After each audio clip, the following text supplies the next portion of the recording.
Hello, this is a story that I've written together with Adeline Veshki, and it's specially for you for Halloween, and it appears in Invincible Voices Long Shorts, and it's entitled Here Lies Ned Williams, and it goes like this. It was the beginning of the summer holidays, and 11-year-old Nick was in the car with his mum, his dad, and his little brother, Tom. They were on their way to Wales to stay in a hotel.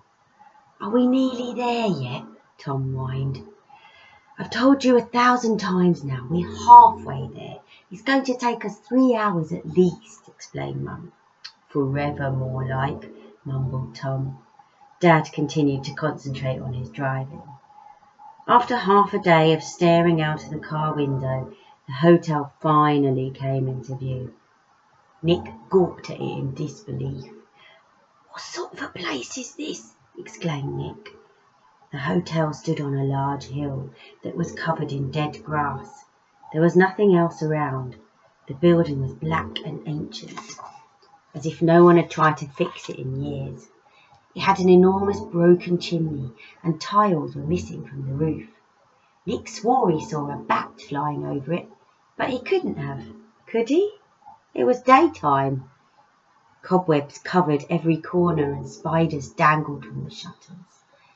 "Give it a chance," said Mum. "They said very good things about it on the website." "What's that? The website for the worst places in the world?" whispered Nick to his brother. Tom laughed a little, then whispered back, "I don't like this place." "I don't either," replied Nick. Dad concentrated on parking the car. "We'll probably have a wonderful holiday," said Mum, putting on her most jolly voice. "Yeah, probably," mumbled Nick. Mum glared at the boys, then led them out of the car and up to the front entrance. Nick and Tom unenthusiastically followed. Dad grabbed the suitcases from the boot and struggled up the gloomy hill behind them. There was a great brass knocker on the front door. Mum banged on it. It made the whole house shake. The door creaked open by itself, and the family stepped hesitantly inside. Nick sensed something lingering in the air all around. There was dust everywhere, on the curtains, on the banisters, on the great wooden table by the door, everywhere. The huge grandfather clock ticked steadily, its pendulum hypnotically swinging back and forth. Doors groaned and rats scuttled beneath the floorboards. Loud, heavy thuds came from the landing upstairs. Someone was approaching. Nick dreaded the thought of who it might be. A tall man descended the stairs. He wore a black suit that seemed almost as old as the hotel. His hair was grey and untidy. He had a long nose and a deep wrinkled forehead. His thin lips were pressed into a neat smile. "Welcome to Sunshine Mansions," said the man with a bow. "I don't think this place has seen any sunshine in decades," laughed Nick quietly to his brother. "I'm the manager, Mr. Bright." Nick laughed again. Mum told Nick to shush. "And you are?" inquired the manager.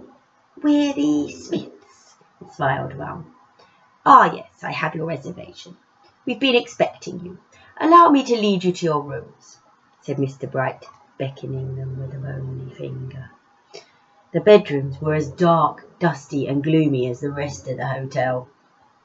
Mum and Dad had a room at the end of the corridor, whilst Tom and Nick were put in another up a small winding staircase. "I thought we'd asked to be put in rooms side by side," said Mum. "I'm afraid these are all we have available at the moment," apologised Mr. Bright. But, stammered Nick.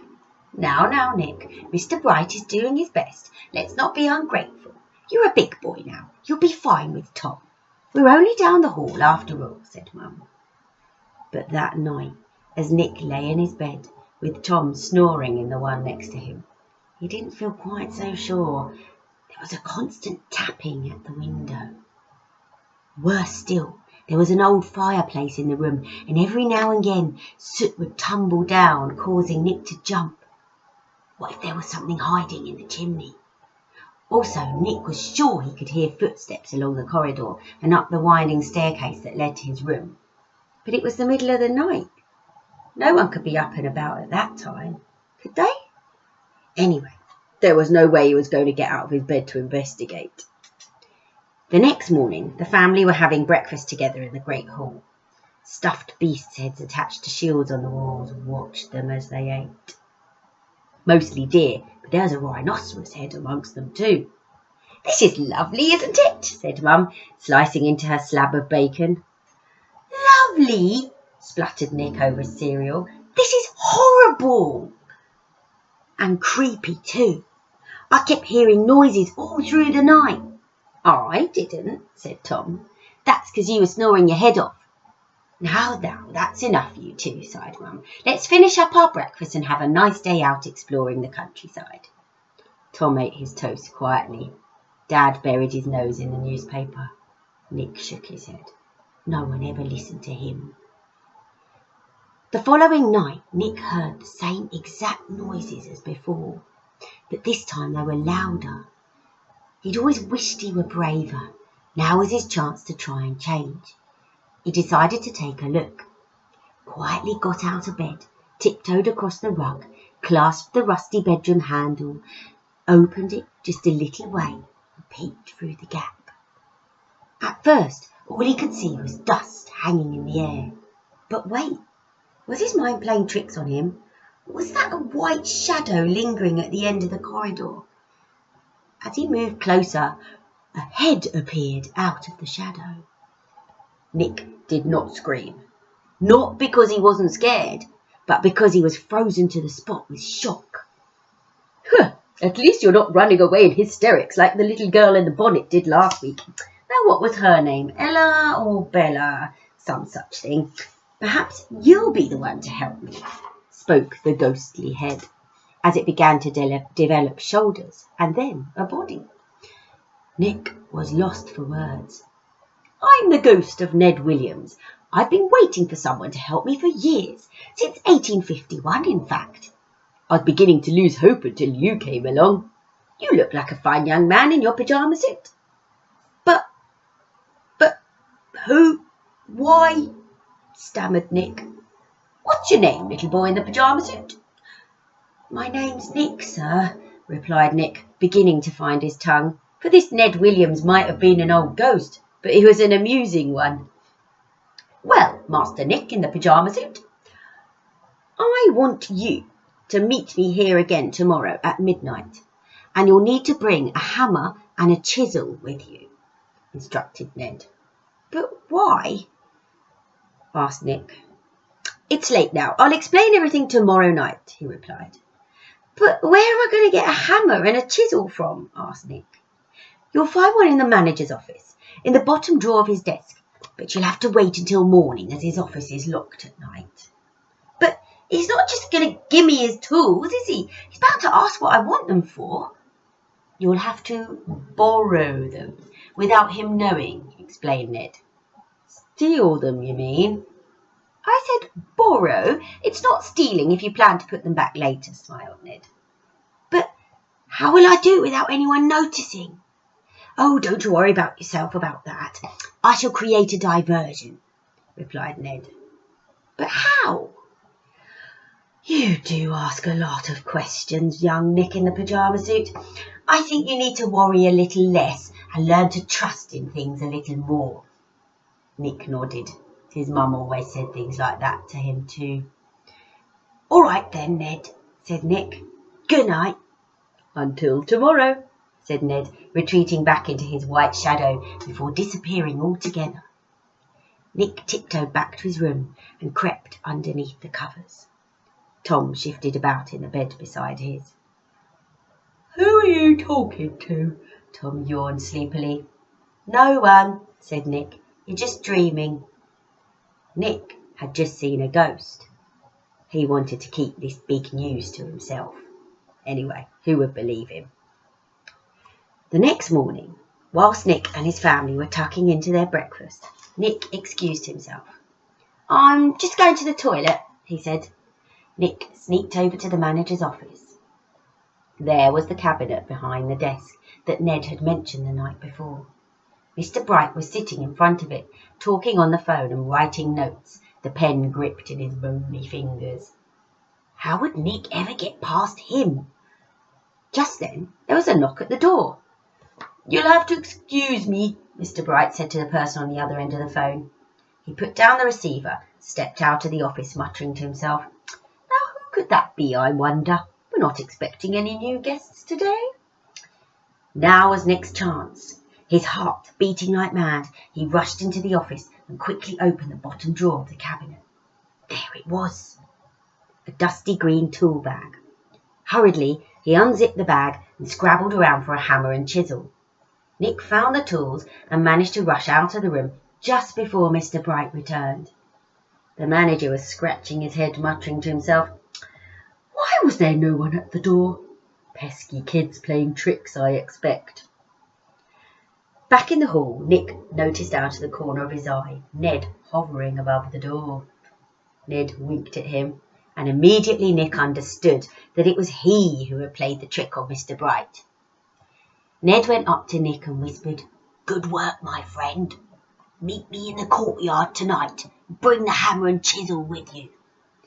Nick hurriedly stashed the tools in the inside pocket of his jacket and dashed back to the dining room where his family were all having breakfast. That night, Nick waited until Tom fell asleep. Apart from his brother's raucous snoring, everything else was quiet and still. Now was his chance. Nick grabbed the tools and crept outside, his heart racing. He headed for the courtyard. The full moon shone brightly, lighting the way for Nick. The paving stones glistened, for it had been raining a little. From the shadows, statues watched him with bulging eyes. The distant sound of an owl hooting gave him the shivers. He pulled his cardigan tightly around him and edged towards the centre of the courtyard. There he found Ned waiting for him, just as he said he would. "Hey, Ned," whispered Nick. "I'm here." "Well done, little boy in the pyjama suit. Come this way. I'd like to show you something." Ned led Nick over to a corner of the courtyard where a line of crooked tombstones stood. Ned blew on one of them, and several cobwebs and a heap of dust and dirt fell away. Nick could just about read the inscription on the old stone.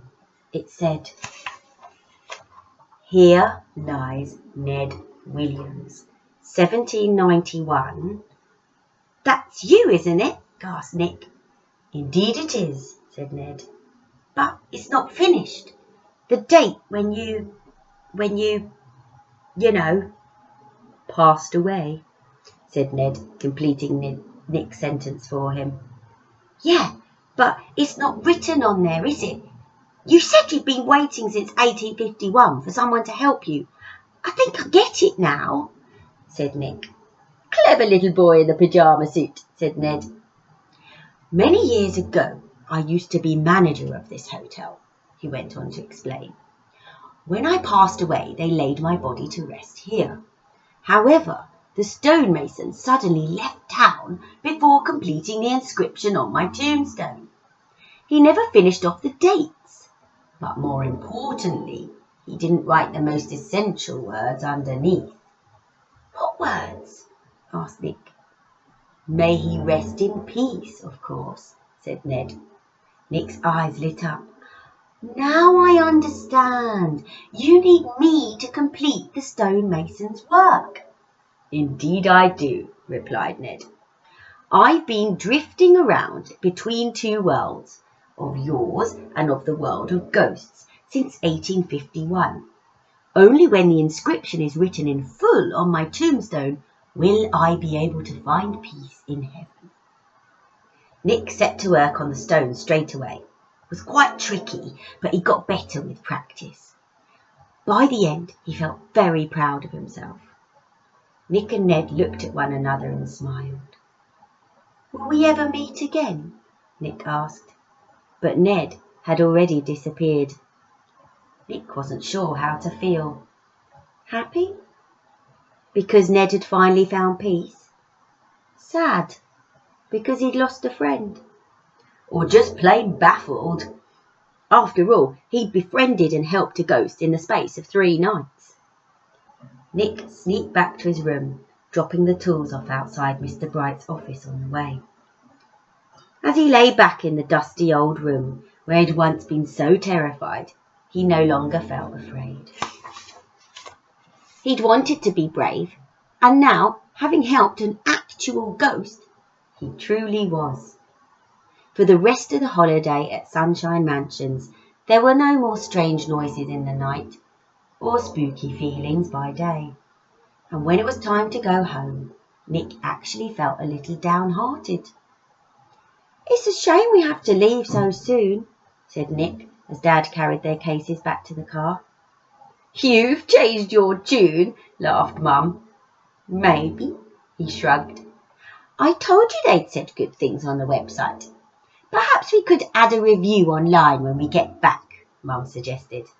Now that would be some review, thought Nick. And that's Here Lies Ned Williams from Invincible Voices Long Shorts. And if you want to send me a message, maybe we can arrange to get a book sent over to you too. Hope you enjoyed it, and happy Halloween.